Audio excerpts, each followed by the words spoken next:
Afin d'appliquer le principe de conservation de la matière, je vous propose 3 exemples.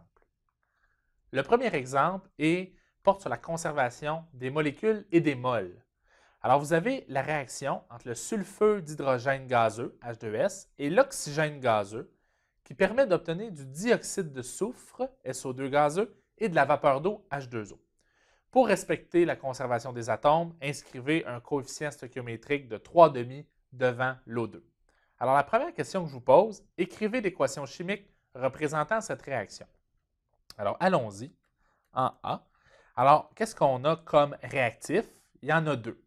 Il y a le H2S et je vous invite à toujours écrire la phase lorsqu'elle est précisée. Ici, c'est clair, c'est à l'état gazeux. Plus, donc ça signifie qui réagit avec, O2 à l'état gazeux.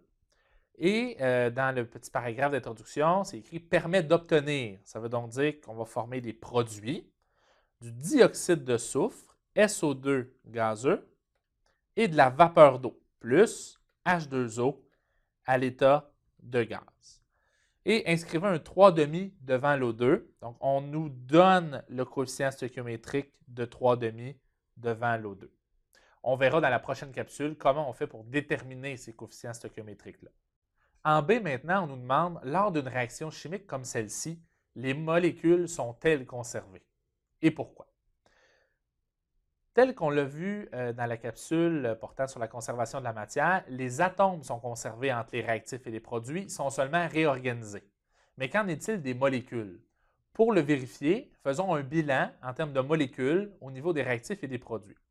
Donc, pour le H2S, nous avons une molécule, parce qu'il y a un 1 devant le H2S. Pour le O2, nous avons 3 demi-molécules. Au niveau des produits, nous avons une molécule de SO2 et une molécule d'eau. En passant, le 3 demi-molécules, on sait bien qu'en réalité, il n'y aura pas une molécule et demi qui va réagir. On pourrait équilibrer l'équation d'une autre façon en multipliant tout par 2. Donc, nous aurions 2 H2S plus 3 O2 donne 2 SO2 plus 2 H2O. Mais ça revient exactement à la même chose, mais il ne faut pas penser qu'il y a une molécule et demie qui va réagir. Donc, si je fais mon bilan, j'ai combien de molécules dans mes réactifs? 1 plus 1,5, j'ai 2,5 molécules. Et dans les produits, j'ai 2 molécules. Donc, est-ce que les molécules se conservent entre les réactifs et les produits? Eh bien non. Donc, il n'y a pas conservation des molécules, il y a uniquement conservation des atomes. En C maintenant, lors de la même réaction chimique, est-ce que les moles sont conservés? Alors, c'est exactement le même principe qu'on va utiliser afin de répondre à cette question. Nous avons une mole de H2S qui réagit avec 3 demi-moles d'O2 pour former une mole de SO2 et une mole d'eau. Alors, encore une fois, nous aurions dans le réactif 2,5 moles de réactifs qui formeront 2 moles de produit. Donc, les moles ne sont pas conservés lors d'une réaction chimique. Vous pouvez donc uniquement conclure que la masse est conservée et que les atomes sont conservés. Maintenant, je vous propose un autre exemple. Un solide produit un gaz et un liquide lors d'une réaction chimique dans un contenant fermé. C'est une information très importante. La réaction est la suivante. 2 HGO solide formera 2 HG liquide, Hg c'est du mercure, plus O2 gazeux. Et la question qu'on vous pose, la masse du contenant à la fin de la réaction est-elle la même qu'au début? Si vous avez bien compris le principe de conservation de la matière, vous pouvez déjà répondre que oui.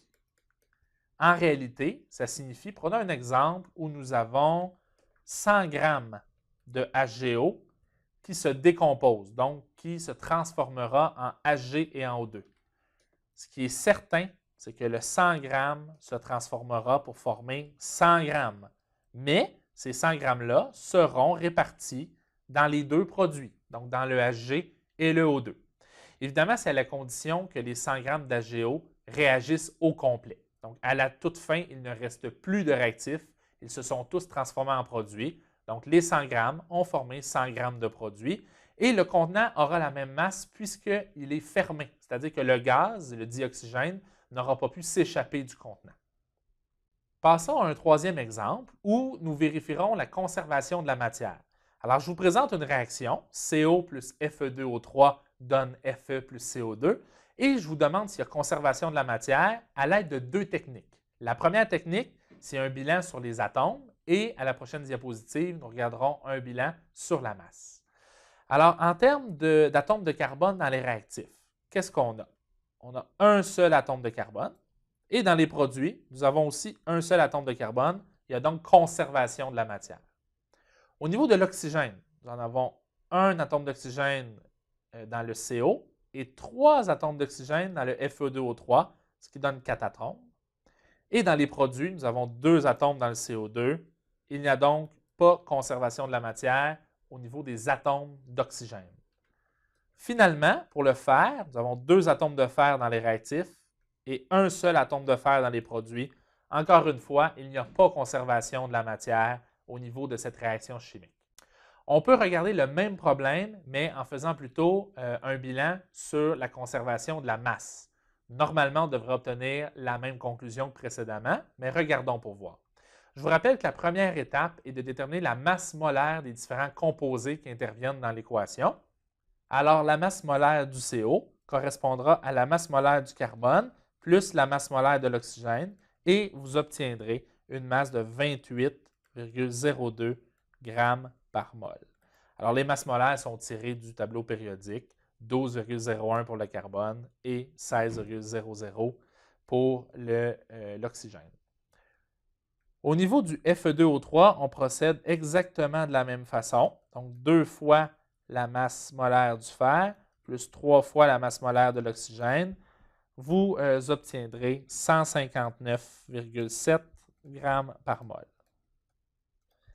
En termes de produits, la masse molaire du fer, c'est assez direct. Donc, on la lit directement dans le tableau périodique. 55,85 grammes par mol. Et la masse molaire du CO2 sera égale à la masse du carbone plus 2 fois la masse molaire de l'oxygène pour un total de 44,01 grammes par mol. On peut donc compléter nos tableaux de réactifs et de produits.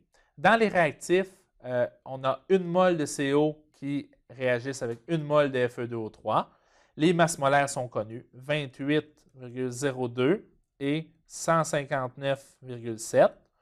C'est vrai, je vais écrire mes unités. Donc, j'ai des mols et des grammes par mol.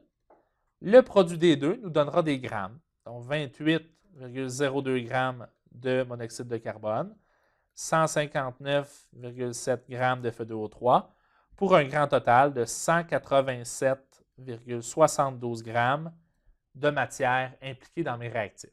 Je fais la même chose pour mes produits. J'ai 1 mol de Fe, 1 mol de CO2. Alors, la masse molaire du Fe, 55,85 grammes par mol. Pour le CO2, 44,01 grammes par mol.